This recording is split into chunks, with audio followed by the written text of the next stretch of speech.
regardless of. Good evening, everybody. I would like to call this regular meeting of council to order on May the 7th, 2024 at 7 p.m.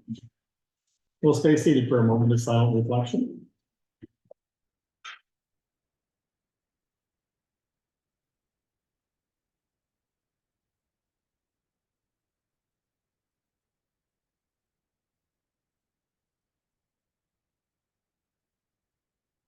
Thank you very much. As we gather this evening, I would like to acknowledge on behalf of council and our community that we are meeting on the traditional territory of the Algonquin people. We would like to thank the Algonquin people and express our respect and support for their rich history. And we are extremely grateful for their many and continued displays of friendship. We also thank all the generations of people who have taken care of this land for thousands of years.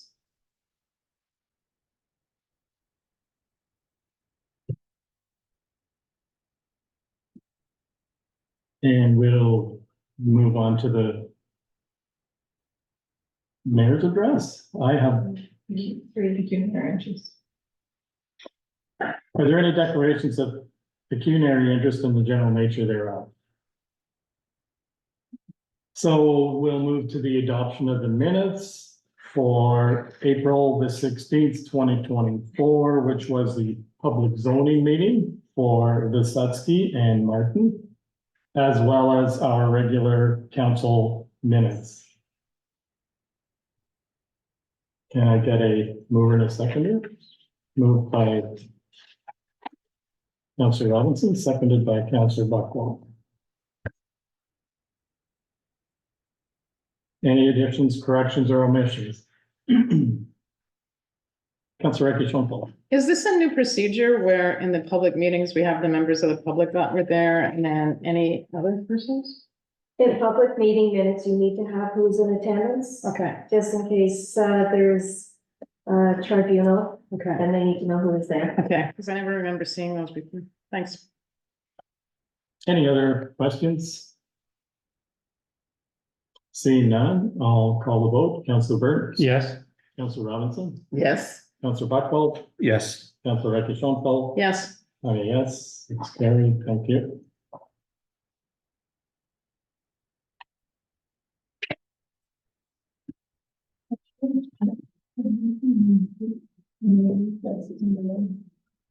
Item number 4.1 is the mayor's address. When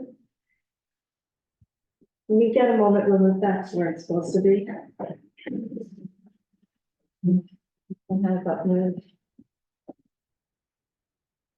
I know. We'll just move it up to 4.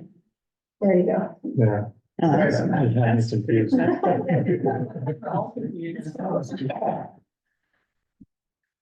Isn't this supposed to be 3? Yeah, we're gonna be down in February. Okay.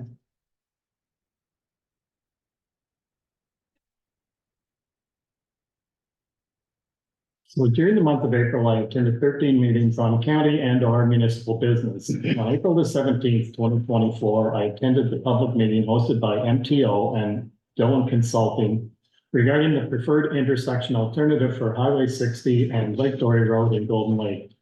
The preferred option that was presented came as a surprise, as it was the first time that the municipality, businesses, and the public have been presented with this alternative, which suggests the expropriation and demolition of the Golden Lake Variety convenience store. The lack of communication regarding this recent alternative has caused great concern for the business owners who will see the current access to their businesses blocked off from the highway. A new road to Algonquins of Peckwaknagon First Nations and a new road ending in a cul-de-sac to the Cottage Cup and the remaining residents on the former Pocamus Road. This new proposal does not meet the requirement of proper public notification. In addition, the deadline for comments was May the 1st, 2024, which is unrealistic given the significant impact this new design will have on the community. I attached a letter to MTO and Dillon Consulting expressing these concerns. County of Renfrew and the owners of the Cottage Cup have submitted letters of concern to the consultants and MTO with copies sent to our MPP, John Yakubuski. County of Renfrew is planning for the official opening of the newly completed supportive housing development at the corner of Lee and Douglas Street in the city of Pembroke. The development will provide 6 new 2-bedroom rental units, and I forgot to indicate that 2 1-bedroom units as well, in addition to the office space for community services and paramedic staff. I've also attached an update on the leadership changes within the administration and public works departments at the municipality of North Algona, Wlberforce.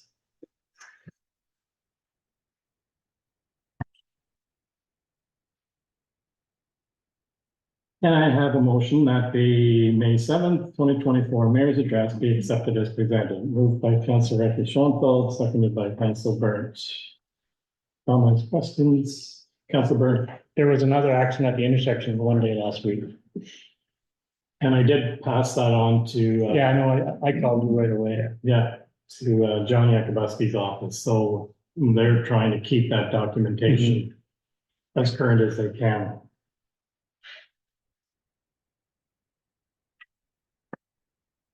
So the administration update, I will read it as well. The North Algona Wlberforce Township has experienced a number of personnel changes during the past 2 years. On June 30th, 2022, Andrew Sprunt retired from his position as CAO, providing council with a staffing succession plan prior to his departure.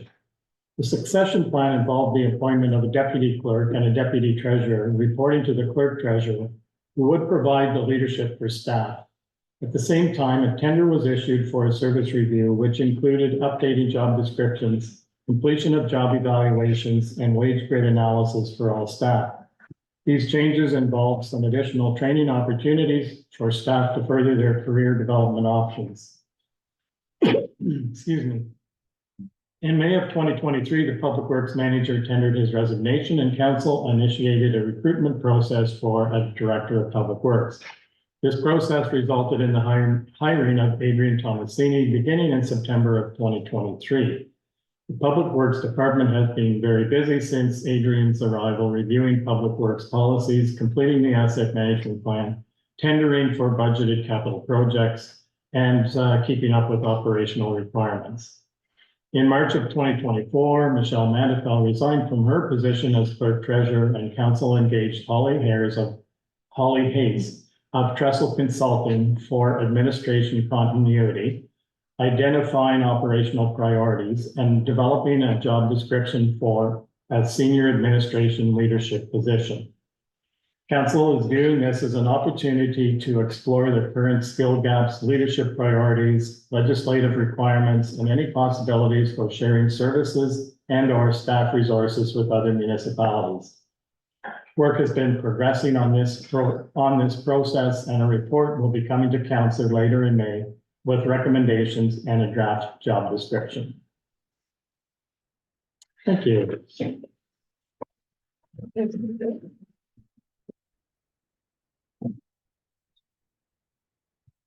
So any comments or questions on the administration updates? Seeing none, I will call the vote. Councillor Burnt. Yes. Councillor Robinson. Yes. Councillor Buckwell. Yes. Councillor Schoenfeld. Yes. And a yes, that's carried. Thank you.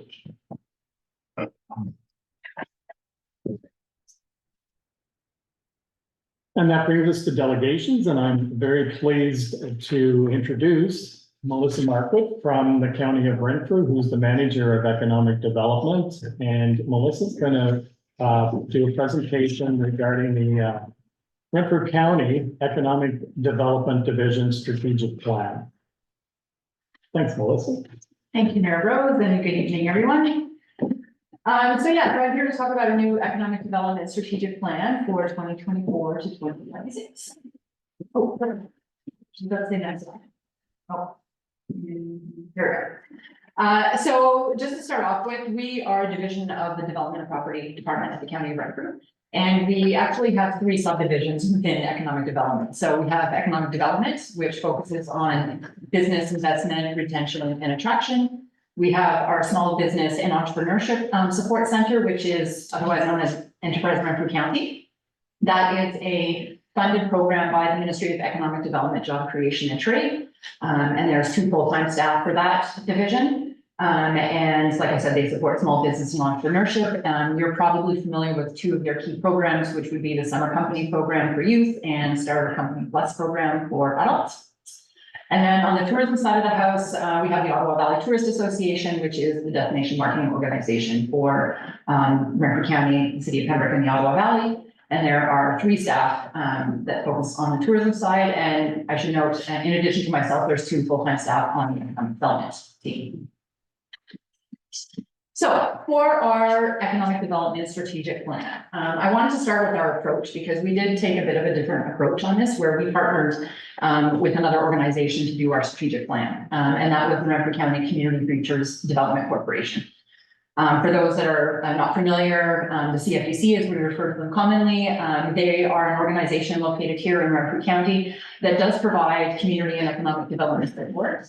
But in a little bit different aspect from what we do at the County of Renfrew. So while we both do work on investment attraction and business retention, the CFDC, which is solely funded by federal government through FedDev Canada, they provide funding opportunities. So they provide loans as well as grants for businesses, whereas the county doesn't provide any funding programs. So that's kind of the main differences that kind of sets us apart. But other than that, we work very closely in cooperation together to support community and economic development. And I was chatting with Cindy, the executive director, we were realizing that both of our strategic plans had expired at the same time. We were going to be going down the road of strategic planning together at the same time. And we thought, what would this look like if we did this together as 2 organizations with similar mandates? And so we started talking about the reasons as to why. And quickly we realized that there was an opportunity for us to reduce costs with consultants. There was an opportunity to avoid stakeholder fatigue. We know that when you're doing strategic planning, there's surveys and there's consultations and there's focus groups. And realizing that if we were going to be speaking to the same community, we were going to be doing it twice, probably asking the same questions and annoying people and taking up their time. So we thought if we did this together, we could also widen our reach because we can combine our 2 networks and reach a broader audience. There's an opportunity, obviously, to leverage resources between our 2 organizations. And the biggest one that we landed on is an opportunity to align priorities between our 2 organizations. So that's what we decided to do. So in terms of our process, we obviously undertook research. Our consultants, McSweeney and Associates, who we worked with, looked at all of our past plans. They looked at documents. They looked at reports that have been produced. And then we've got into stakeholder consultation. So we executed a survey that we received 142 responses. We conducted 19 interviews, and some of those interviews were with individual businesses. Some of them were combined. For example, Mayor Rose participated in one with the warden from the County of Renfrew. And then we conducted focus groups that had 24 participants attend. Then after we did that research stage, we had a couple of working sessions together, both with economic development and Renfrew County Community Futures, with board and staff. And then we also had separate working consultation groups. And then we divided off into our own separate corners to kind of work on our plans for individual plans to be developed. So what did we hear during the process? Well, we heard a lot, as you can imagine, but there were 2 common themes that came out of the consultation process, and that was attracting talent and building regional collaboration. So the attracting talent piece, I'm sure, is no surprise to anybody in this room that labor shortages is a challenge. It's a challenge not specific to any of our municipalities or even Renfrew County or Ontario. It's happening all across this country right now. So we weren't necessarily surprised to hear that, but we do know that it's a big issue. And the other thing is around building regional collaboration. So Renfrew County is large. We're 17 municipalities with very diverse makeups. Some that are a little more urban, some that are a little more rural. But we need to do a better job. What we heard was we need to do a better job to work more collaboratively together in terms of moving the needle forward for business investment, business attraction, and just full-on collaboration with working with our municipal partners. So hearing those 2 big common themes, I'll get into our priority actions that came out of our strategic plan, and they are divided up into our 3 buckets of economic development, small business entrepreneurship, and tourism. So I'll start with economic development. So overarching, we want to work towards enhancing a cohesive and collaborative region in Renfrew County. So we have a very excellent Ottawa Valley Economic Development Business Partners. Cameron is a member of that partner here with North Algona Wlberforce Township. But that is a group of all community and economic development officers from municipalities around the county of Renfrew. And we get together quarterly to share best practices, learn from each other, collaborate on projects, and things like that. But we realize that we can leverage this network and do better and be better as a group. And so we identified a number of opportunities that we can work together that will benefit all of our communities across Renfrew County. So the first is developing a commercial and industrial land and building inventory. So that would be of the available lands for investment that are available for development also. Creating a county-wide community profile. So we at the County of Renfrew create a community profile for business investment attraction. Some of our municipalities create their own individual profiles, some of them don't. So we want to take a more holistic approach to that and look at developing one that's encompassing everyone. Complete a sector analysis review. So that would be an internal review. So we know internally that our 5 top sectors within Renfrew County are advanced manufacturing, tourism, forestry, nuclear health science, and agriculture. So we know those haven't changed in 20 plus years. They're probably not going to change in the next 10, 15, 20 plus years. But who we're looking at for external markets to bring to Renfrew County could change. You know, health sciences is very popular right now. IT, those type of things. And, you know, as a rural destination where you're not necessarily known for your IT or your broadband or high-speed connectivity, we're getting better at that with more development happening in Renfrew County. So that presents an opportunity for us. We want to provide training and support on economic and community development and investment readiness and what that looks like. And we also want to map out roles and responsibilities of our various economic development stakeholders. So there are a lot of organizations in Renfrew County who work together to support economic and community development. And so we just want to map that out and make it an easy go-to spot for when businesses are looking to invest here, that they know where to go and that they're not playing the who do we call next, who do we email next game. Second on the economic development priority actions are being investment ready. So a couple of those things or a couple of those priorities include communicating the role of economic and community development. So what it means to do economic development and what it means to do community development. And that's in terms of communicating that to councils as well as staff, as well as our stakeholders. We want to harness the strength of GIS mapping and storyboarding in terms of telling our investment stories. We want to enhance and update the Invest Renfrew County website, which you can see a mobile screenshot there on the slide. We also want to continue DEI and cultural sensitivity training. And this is one that I hold a little bit near to my heart. I think this is something that every single person in Renfrew County, every single business can be better at. And I'm very proud of our team of really instilling that sense of understanding of different cultures and recognizing our differences. And so I want to keep spreading that and encouraging that more within our division, within the county corporation, within all of our communities and our municipalities. And then we also want to develop a business familiarization tour program. So that would be opportunities for councils to go out and visit some of the businesses and the sectors that are happening either within the municipality or across the county, as well as for staff, as well as for potential investors and things like that. So those are economic development priorities. Now to small business and entrepreneurship, which will be delivered predominantly through Enterprise Renfrew County. But that will be continuing to work with the Algonquins at Pequawkin to support their economic development and entrepreneurship needs. Our small business advisor and program officer have great relationships with Pequawkin, and we receive regular referrals monthly to help support their entrepreneurship needs. And that's something that we're very proud to do and very happy to do. We need to continue to market and communicate Enterprise Renfrew County's programs, their role and responsibilities.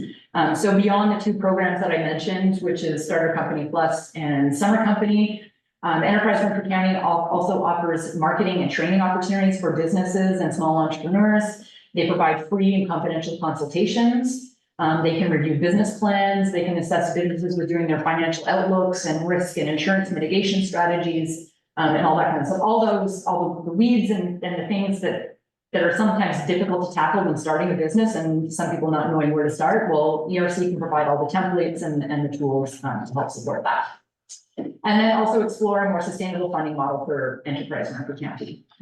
So as I mentioned, Enterprise Renfrew County is one of the small business, enterprise centers across a network in Ontario, which is funded by the Ministry of Economic Development, Job Creation and Trade. But that core funding has been stabilized and stagnant for the past number of years.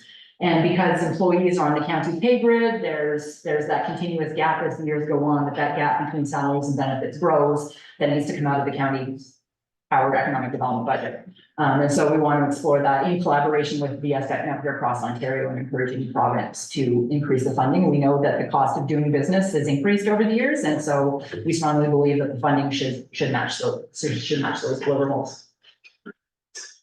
On to the tourism side of the house. Number one is to continue to explore the opportunity to implement a municipal accommodation tax.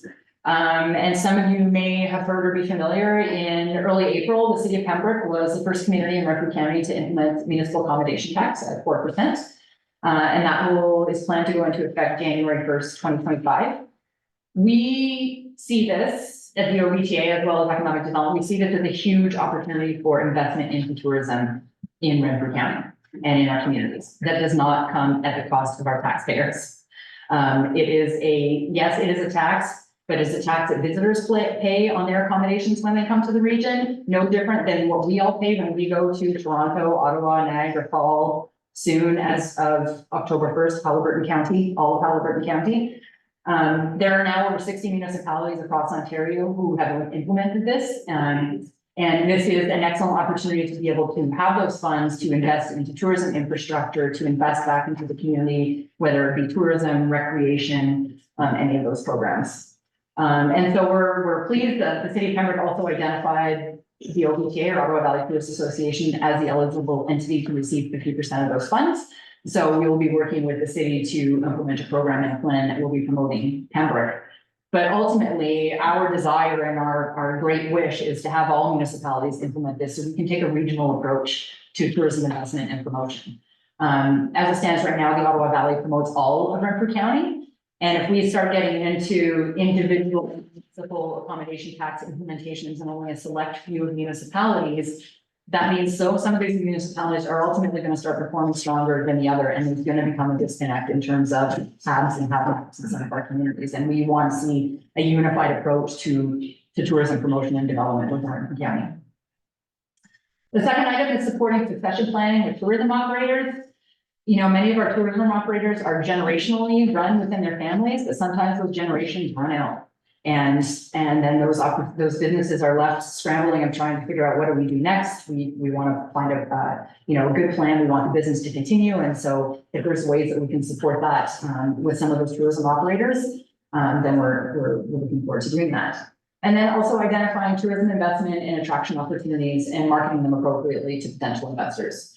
So we undertook a destination assessment about 4 years ago now, and that identified some gaps and opportunities that we can do to fill the tourism space in terms of, attractions. Like we have a lack of guiding services, of people that want to take other individuals out to do specific things, and opportunities like that. So that's what we're going to be looking forward to on the tourism side. So what does success look like down the road?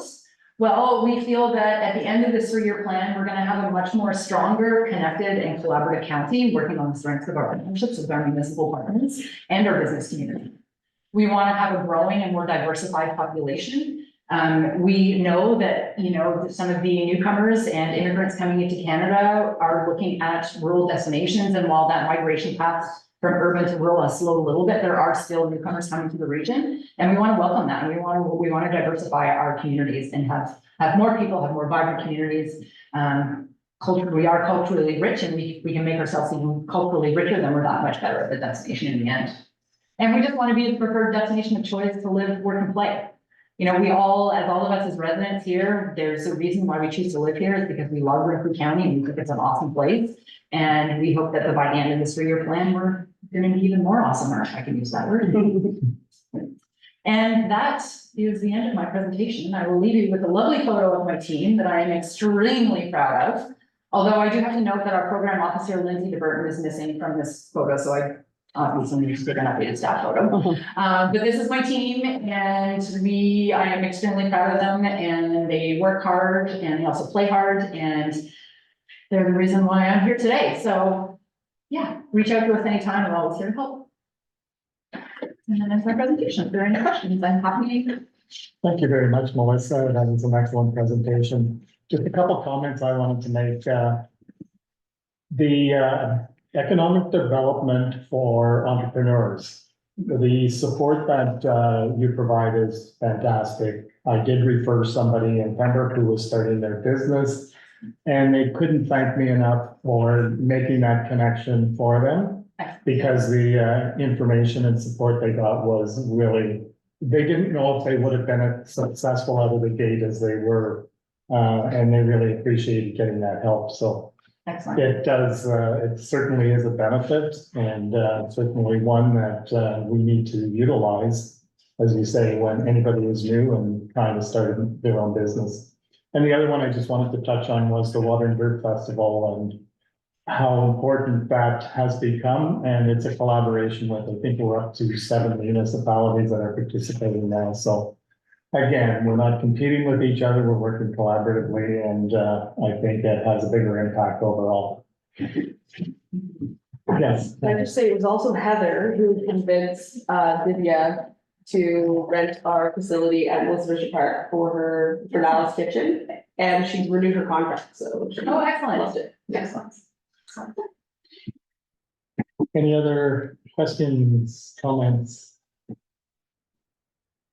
I see none, so thanks again, Melissa. Thank you. And I have a motion that council accepts Melissa Market's presentation as information. Moved by Councillor Burke, seconded by Councillor Robinson. Councillor Burke? Yes. Councillor Robinson? Yes. Councillor Buckwell? Yes. Councillor Rector. Yes, And a yes, that's carried. Thank you.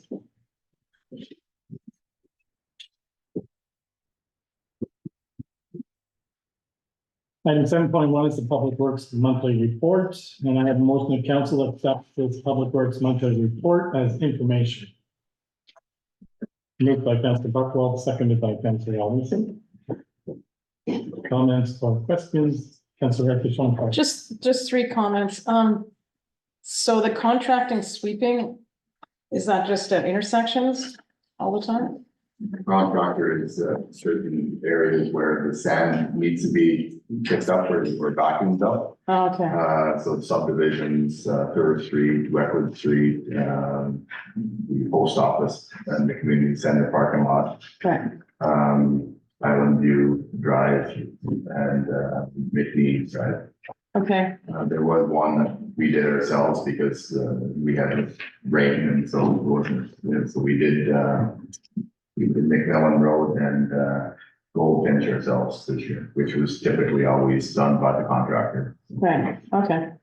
So, and then the other thing about the positions for full-time and part-time operators, are you, you're not interviewing all of them, you're just shortlisting them? They have been shortlisted and interviews are on Thursday for the full-time. The part-time, we had 2 applicants and there was no interviews offered. Okay, and in the interview, is there an interview team or? It would be Holly and myself. Okay, okay. You don't think a 3rd person should be in case there's a conflict or something? No? I don't think so. I believe in my position, I was interviewed by 2 people, so I think that's fair. 2 people for an operator.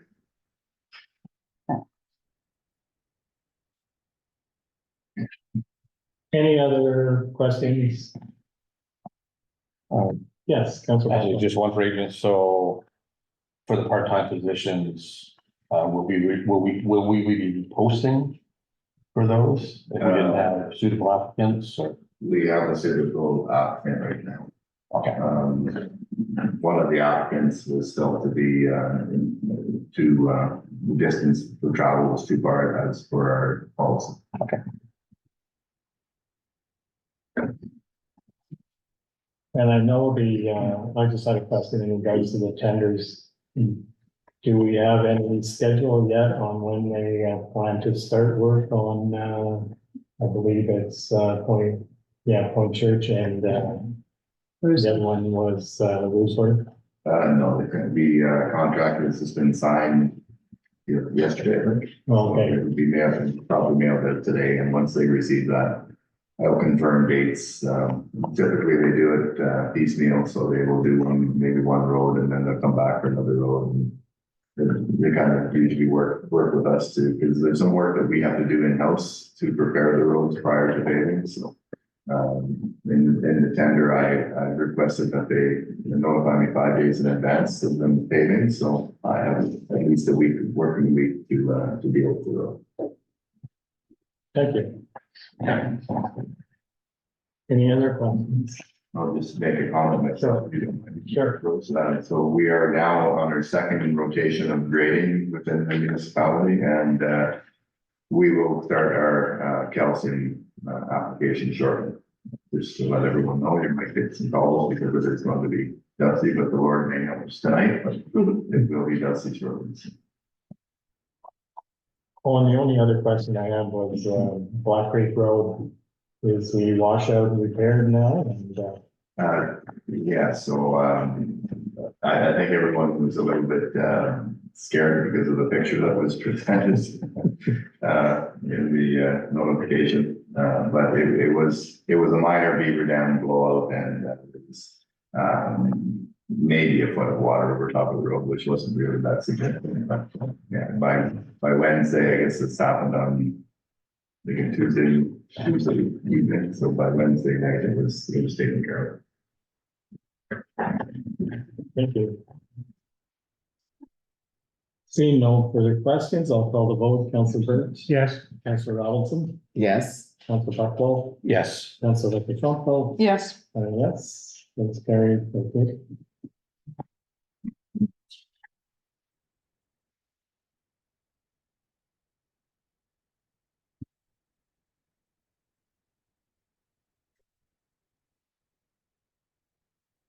Item 7.2 is the North Algona Wlberforce tender for the compact tractor.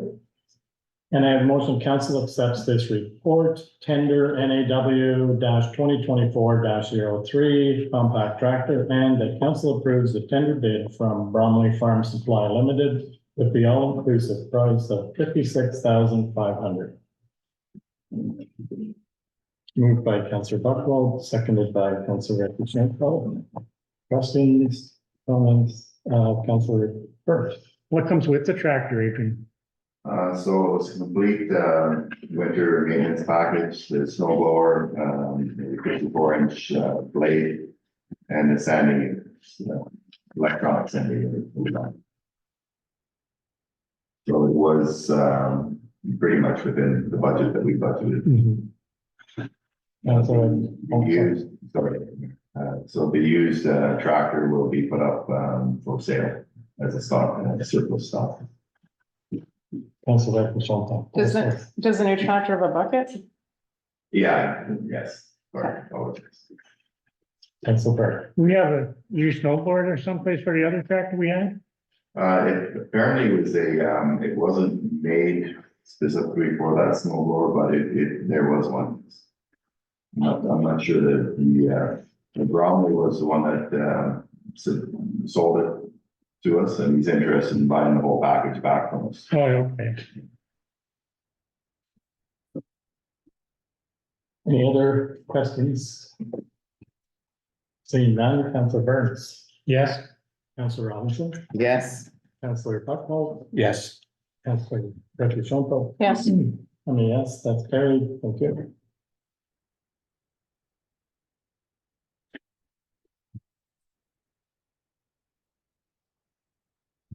Item 7.3 is the North Algona Wlberforce tender for supply and stockpiling of winter sand. I have a motion that council accepts this report, tender NAW 2024-06 for the supply and stockpile of screened winter sand that's treated, and that council approves the tender bid from RJ Zell and Son Limited with the all-inclusive price of $63,511.65. Moved by Councilor Robinson, seconded by Councilor Burns. Questions or comments? Councillor Lakers Schoenfeld. Did we have any sand left over from that this past season? We did. Yes. And so did we, We or, had just going to us, right to my right, maybe 500 ton to 700 ton left over. And in Golden Lake, there was probably 1/3, so another thing, maybe 500 ton. and did we tender for the same amount or did we tender for more? We tendered for one. To 4,000 ton this year. 35 was last year. Councillor Burke. It sure shows you the tenders that they make quite a difference when you tender stuff. Like the highest tender is $24,000 higher than the other three. Yeah, the other two are very close. It's probably the closest I've seen since I've been in municipal tendering. I've never seen anything that close, but it just shows you, Joey, that it is competitive, what they're doing, right? So, the price this year was 50 cents more than last year's price, which related to a 4% increase. So we had a 2% increase in taxes, so we're a little bit shy on that. Well, we're fortunate we had a pretty good winter, Yes. but we never know what it's gonna be like. I know everybody says it's a pretty good winter, but a warm winter is kind of harder than a really cold, snowy winter because you still have to put the freeze thaw, salt and sand down. So you do use product probably more than a colder winter. Because colder winter, of course, it's a lot more attraction on frozen snow than it is on slushy and icy. So we did use a lot of product this year because of that. Any other questions? Seeing none, Councillor Burns. Yes. Councillor Robinson. Yes. Councillor Buckwald. Yes. Councillor Lakers Schoenfeld. Yes. Yes, that's carried. Good.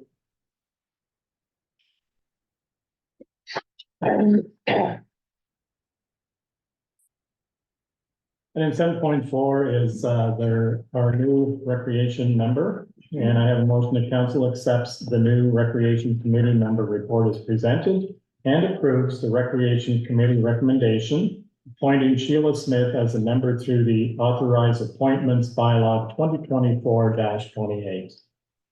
Moved by Councillor Robinson, seconded by Councillor Burns. Comments or questions?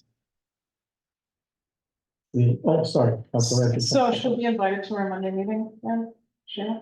Yeah. Thank you. Any other questions? Seeing none, Councillor Burns. Yes. Councillor Robinson. Yes. Councillor Buckwald. Yes. Councillor Richard Trump. Yes. Oh, yes, that's very, good.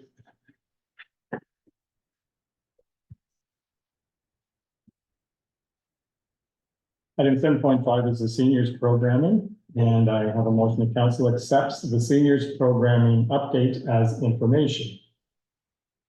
Moved by Councillor Buckwald, seconded by Councillor Robinson. Questions, comments? Just one, the community garden planning group, have they started their work already? So we haven't installed anything yet. We're just doing the interviews first and then Okay, we'll work on the site planning for that, but they have submitted a plan for where they want things and they submitted the budget long before we applied for the grant, so all the planning, the background planning is done, but nothing's been installed yet. thank you. Then we'll start, do we know? Maybe next week, I don't know. Okay. Soon, it'll be soon. So they're supposed to plant the garden May 27th, so it should all be installed by then, but the raised bed boxes have been made, nothing's been installed. Thank you. Any other questions? Seeing none, Councillor Burns, Yes. Councillor Robinson, Yes. Councillor Buckwald, Yes. Councillor Richard Trump. Yes. Oh, yes, that is carried. Thank you.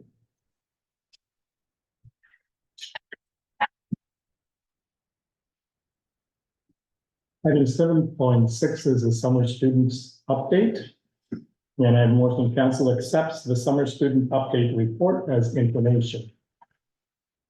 Moved by Councillor Burns, seconded by Councillor Buckle. Comments or questions?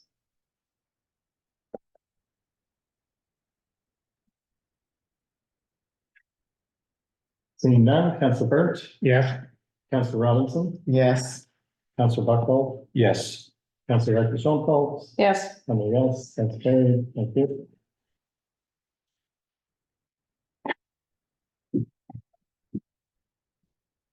Item 7.7 is the swim program update, and I have a motion that council accepts the swim program update report as information. Moved by Councillor Rector Schoenfeld, seconded by Councillor Burnt. Questions, comments? Councillor Rector Schoenfeld. so I'd like to thank Cameron for doing all the hard work on Holly too. It's nice to have a swim program back in our municipality. Is there any gonna be paper registration or is it gonna be all online? So actually already full as of today, so it was just like add dash, and it's all online. We do have a wait list, Okay, and we're gonna have to screen people's addresses to make sure they're in the appropriate, townships, but barring that, we already have a wait list and we're overprescribed, so, perfect. yeah. Okay, thanks, Cameron. 67% of registrants are level 1 or non-swimmers, so it's Oh, gonna be, that's we good. might even run all of July as, level 1s and non-swimmers, so we're just gonna balance it all. And I have to say Sarah at BV and Anna at BV have also been very helpful. It's not just. That is great news. Again, nice to get it up and running again, and certainly demonstrates that there's a need. And I like the collaboration Yes, that's taken place. any other comments? Seeing none, Councillor Burns, Yes. Councillor Robinson, Yes. Councillor Buckle, Yes. Councillor Rector Schoenfeld, Yes, I'm a yes, that's carried, thank you.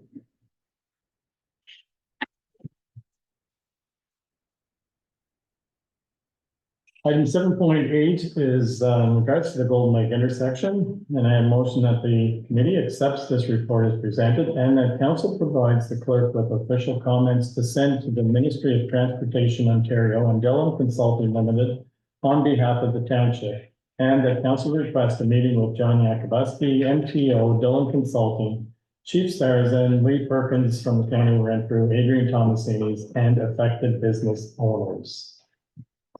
Moved by Councillor Robinson, seconded by Councillor Buckle. Comments, questions, Councillor Buckle. Yeah, I was able to attend that session as well and had a good chat with both Dylan's people and the NPOs. I think they're missing the point of where the biggest problem is there. I think they're trying to over-engineer a solution that isn't really needed. Because just as Councilor Burton mentioned before the meeting this evening, that there was another accident last week or this past week. Moving the intersection isn't gonna resolve that. If traffic is still coming from Lake Dory Road and looking for an opening to come out, and they're gonna make that right-hand turn and it's only controlled by a stop sign, there are still gonna be collisions at that site. It's not so much a visibility issue as it is The volume of traffic. the volume of traffic and poor driving decisions. People are pulling out when they think they have room when they don't. Unless that intersection is controlled, honestly, with a set of lights and with no right turn on red, because that's when the accidents and the close calls are happening. People making those turns from the stop signs and then getting hit by the through traffic. As long as the traffic continues to go through without having to stop and people are allowed to make those turns, we're gonna have problems at that intersection. The only thing we're gonna address is traffic coming from Pickwacknagon won't be coming out there, but we're still gonna have it coming down from Lake Dory Road. And I realize they have concerns with sight lines for lights. Easy fix. Take Highway 17 at Bruce Street. They've got a big flashlight ahead that says, be prepared to stop. Yeah, They could put that right up by the corner of the tavern and have more than enough distance to meet their sight lines. Because again, that's where the collisions are coming from, people pulling out from two stop signs and getting hit. As long as they can continue to do that, while the other traffic is still flowing, I really don't see where closing a business, affecting another business and building an intersection a couple hundred yards down the road is going to address that. It's really not. No, it's not. Councilor Robinson. Are they prepared to visit this at this point? They're still open for input. They seem to be fixated on moving the intersection. I don't know how much persuasion we can leverage. But I tend to agree with Councillor Buckwell. I don't know if moving the intersection is going to solve the challenges that are there. Yes, you'll only have a three-way intersection as opposed to a four. But you're still gonna have those same challenges at that intersection. And there's a couple of other issues. I mean, they still have to purchase the land to put in this new road. They have to do an environmental assessment. And if the environmental assessment comes up with anything that's significant, then they can't even go forward with that. So to me, all this is doing is, to me, it's gonna be 5 or more years before there's ever a shovel in the ground. Yeah. But it's also that they haven't listened to us. For when we had the first consult. Because there were a lot of recommendations brought forward, but it was for naught. Because they went and did something totally different. They keep going back to their position is that because they have to meet the current regulations when they're doing any upgrades to intersections. This intersection doesn't meet the current regulations, and that's why they have to move them. And the other option would be they would have to tear down more businesses to get it closer aligned to a 90 degrees. I don't know. Or they could put stoplights in and then they don't have to make any changes to the intersection. And they don't have to change or they'll bring it up to the new road standards. Because even that proposal that they have where they want to shift the road, Lake Dory Road, a bit more of an angle. If you look at the diagrams, like that's all well and good for the traffic that's going to be stopping there to make their left-hand turn. It might improve their sight line, but it's not really going to improve their turning angle. And now you're going to make it more difficult for traffic coming from Highway 60 to go up Lake Dory Road. Yeah. Because you're changing the angle there completely. I really don't.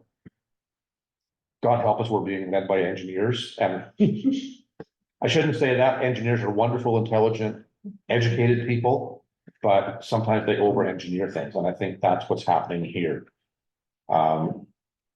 It's a simple solution, right, that addresses a simple problem, but it's developing a life of its own. I think their default is saying that they can't grandfather us in. And the new standards, are not going to allow us to do what we think that should be done with simple traffic lights. I mean, to me, that's the simplest and most economical. How much would it cost to put in a set of traffic lights and like 4 warning lights in different parts of those 4 roads, right? But then somebody's going to say, no, they can't do it because we can't be grandfathered in. It's like, to me, terrible engineering politics. And it's going to be like Mayor Bros said, it could be 5 years by the time they get all the studies done. And thank goodness we haven't had a fatality yet, but in 5 years we could have a fatality. We know how much it is in the summertime. There's kids trying to cross the roads. There's people trying to cross the, road to get to the convenience. There's a whole bunch of things going on, right? But somebody seems to not have the common sense to say, this is an easy way. We've all traveled on roads that are similar that have lights.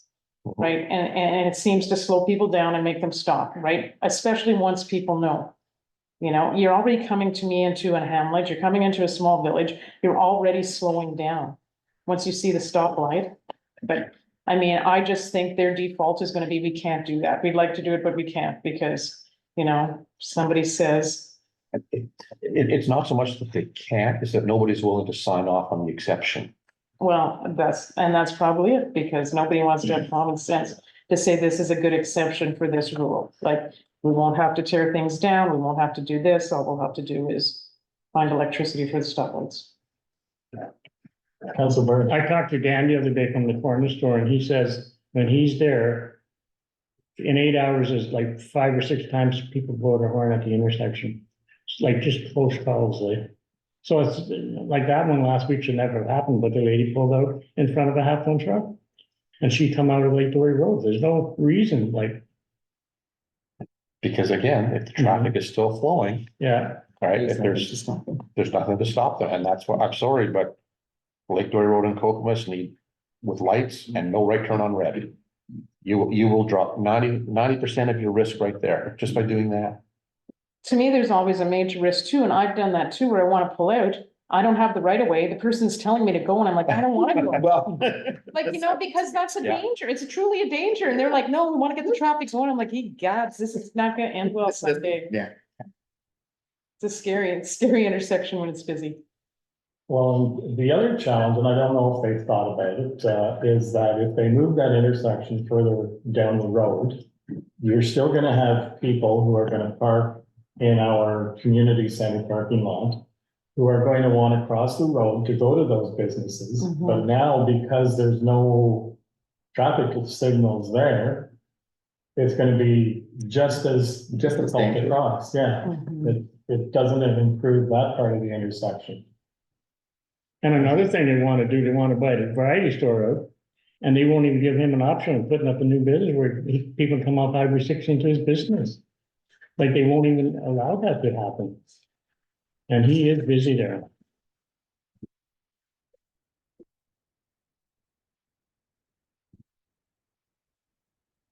Well, if we've, I think keep what we, lobbying, I think what we need is we need to get John involved if we can. Again, with these arguments, and again, sit down and have a more focused meeting on what the concerns are, and honestly, the scale of the project is just, it's ludicrous for the problem that we're having, when there is a simple solution in place. And it may take the political will to make it happen. right, Yeah, he could push that for us. Needs to. any comments, Adrian? No, I better keep quiet on this one. Any other comments? Seeing none, Councillor Burns, Yes, Councillor Robinson, Yes. Councillor Buckwell, Yes, Councillor Lopez-Schonfeld, Yes, and a yes, that's carried. Thank you.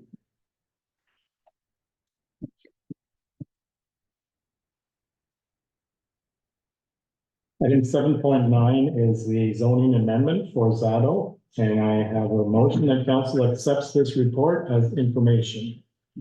Moved by Councillor Burns, seconded by Councillor Buckwell. Comments, questions? Councillor Lopez-Schonfeld. can somebody tell me where this is? I know it's on county, it's up by McFarland's Transports. like Clown Transports There's on the left-hand side going up Highway 60. towards Opeongo. Yeah, towards Opeongo, just past McFarland's Transport, there's 2 houses on that side road. Yes. The driveway there, Right. that's a shared driveway, and that's where he wants to come out. Okay, thanks.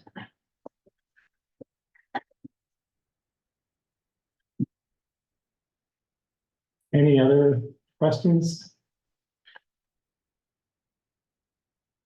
Seeing none, Councillor Burns, Yes, Councillor Robinson, Yes. Councillor Buckwell, yes. Councillor Lopez-Schonfeld, Yes, yes, that's carried, thank you.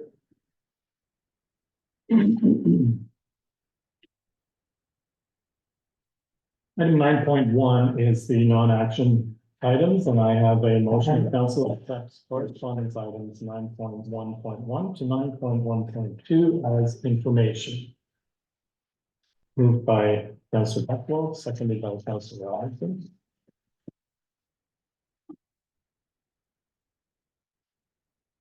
Councillor Burns, yes, Councillor Robinson, Yes. Councillor Buckwell, Yes, Councillor Lopez-Schonfeld, yes, and a yes. Carried, thank you.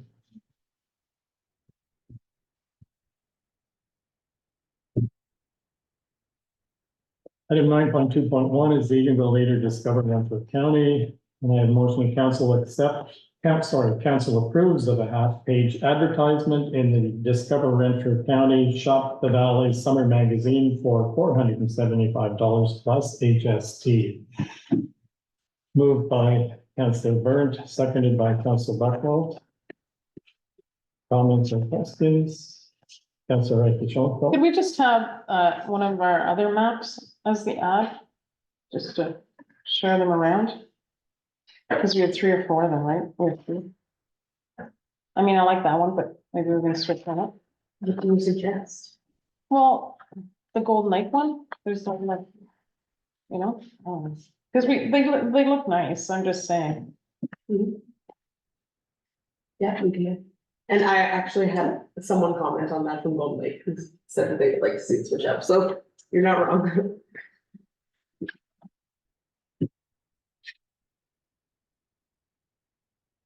And that's just direction to staff, right?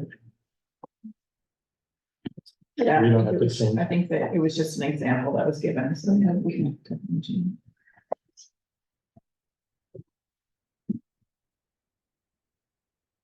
Any other comments? Seeing none, Councillor Burnt, Yes, Councillor Robinson, Yes. Councillor Buckle, Yes, Councillor Rakichenko. Yes, Okay, yes, that's carried. Okay.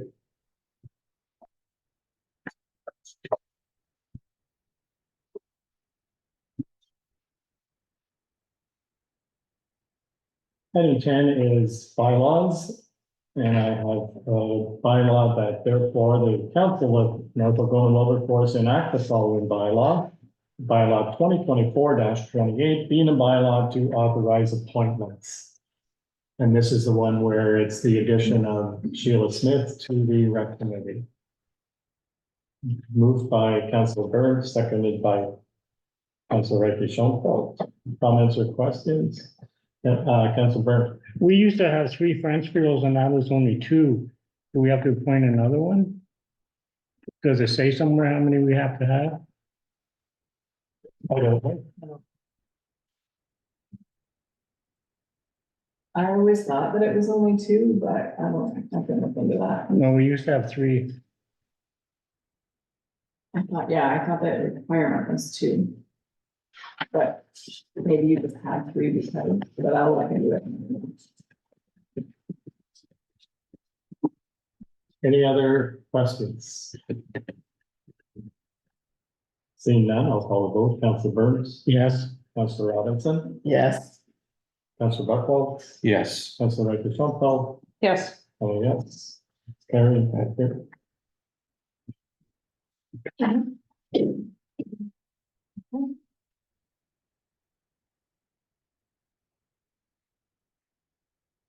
Are there any matters of urgency? Any notices of motion? So we'll go to reports from committees and it's the Recreation Committee report.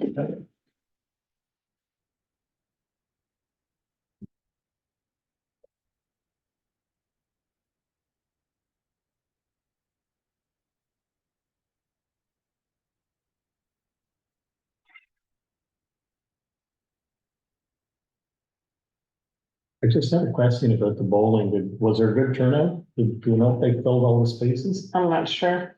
It was overprescribed. Really? Oh, it was. Because I find out on Monday. Oh, sorry. That's okay. And just to like a couple things, because it seems like a long time ago, because now all the trees are budding and stuff like that. But the Easter egg hunt was a major success. So thanks to all the people that partnered and helped out. And it was a great day. So I have to say that would be one of the highlights of the April Recreation, committee. And so I'd like to thank everybody about that. And maybe I just have one question for Adrian, which isn't on, but we're gonna talk about it, can you think of a place, but not right now, when you're driving around Melissa Bishop Park, if we were to put a snowplow blade there? Just thinking, and also, just thinking, like a pickleball court, just think about that, okay? Maybe 2 pickleball courts, So now you're stretching it. I know. But you're here, so I can ask you. Because I'm thinking like we're gonna get some pavement, maybe there'd be extra pavement. Anyway, just putting it out there. To be honest, and speaking of pavement, that road probably should be paved. with the traffic that's going through the heart, right, at one time, because it's where you're bringing people to, right? Okay, but I don't wanna pay a pickup ball on the road. Car. But while they were paving, they could just make a little, I don't know. Anyway, just putting it out there, because we're gonna talk about that on Monday.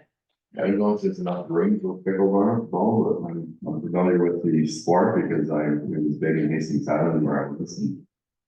I don't know how many people they had, hundreds of people waiting on stage to play. We had three courts going settings. Like, and maybe even at the municipal, garage in Golden Lake, if we were to pave the parking lot or something there, and then on the days when I'm just brainstorming, just thinking if there's a place in our municipality It that, would be indoor, just event, because, the ball is pretty light if there's wind coming and stuff, right? well, that's more of a challenge than they have to run for it. One. Anyway, just sticking it out there for people to think about. Thanks. I'll give you an update on what so the volleyball net is toast. So we're Okay. purchasing a new volleyball net and 2 new volleyballs for that court and what's the dishes are. Perfect. And an update on the dock and Egan, it's going to go in on Wednesday, the 22nd of May. Okay, thank you. So far. Hopefully pulling teeth to get them to do it. But Thank you. Any other questions on the rec report? Oh, maybe if I could just say one thing that was a shock to all of us. Where it was we talked about putting the snowplow blade maybe like by the post office in Golden Lake. And then the admin looked into the cost of a permit. So the cost of a permit for us putting that snowplow blade there would be for 5 years, $770. That's just craziness. Maybe we could put it in the middle of the intersection. Slow people down. Yeah. Anyway, so that's why we were looking for an alternative. That's perfect. Okay, thanks. That's it for me. Is that policy regardless of where you put it? yes, It is. Okay. yeah, anything against the provincial highway has a setback. And it is, believe it or not, probably because of the intersection, you don't want to take people's eyes off of you're traveling with your vehicle, so if you put something I didn't see it, I was looking at the sign, Mhm. you're adding to the problem, right? Yeah, so it's like putting a signage over a certain size That's right. on the highway. Yeah. If you want to put it back 400 feet or 401 feet, then it doesn't cost you anything, but you're not going to see much. And there are setbacks for equipment like that. That would be considered a piece of equipment, and it is a 7-meter setback from any road. So. And what about our sign we have in Golden Lake there, though, the magnetic one where we, Well, the old manual it's one? white, yeah, The power failure safe one, yeah. But is that like, it's small enough. it's, That's relative, yeah. Yeah, it's once you get over a certain size, you have to have your permit. Property, probably. Yeah. But it's still within their 100-foot. that's the one we used to use as a communication tool. Yeah. But you had to put, Cameron's probably got it, putting the letters up. Yeah, it's something like 30 or 40 square feet. Under that size, you don't need a permit for it, but you just have to pay a fee. But once you get over that size, then we looked into that. Well, we were putting The computer one. well, even before the computer one, we had the old fire department ones with the fire ban Oh, yeah, okay. signs on them. And as long as we were under a certain size, we didn't need no licensing fees. Right, Nothing like that, but once you got over a certain size, then you had to get approved from MTO and give them your check. interesting.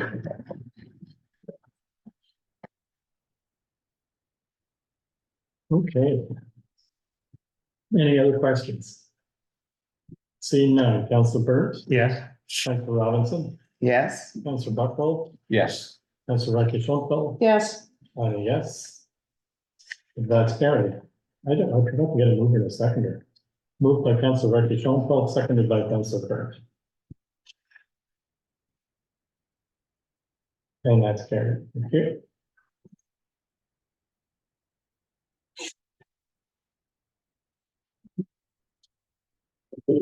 So upcoming meetings, the next recreation meeting will be May the 13th, 2024 at 7 P.M. And the next regular council meeting is May the 21st, 2024 at 7 P.M. And that brings us to our closed session. So I have a motion of council going to closed session pursuant to section 239 2B of the Municipal Act regarding two personal matters about an identifiable individual. Moved by Councilor Robinson, seconded by Councilor Buckles. So we will go into closed at 8:05 P.M. Councilor Burt, Yes. Councilor Robinson, Yes. Councilor Buckles, Yes. Councilor Reggie Schultz. Yes. And yes, that's carried. Thank you.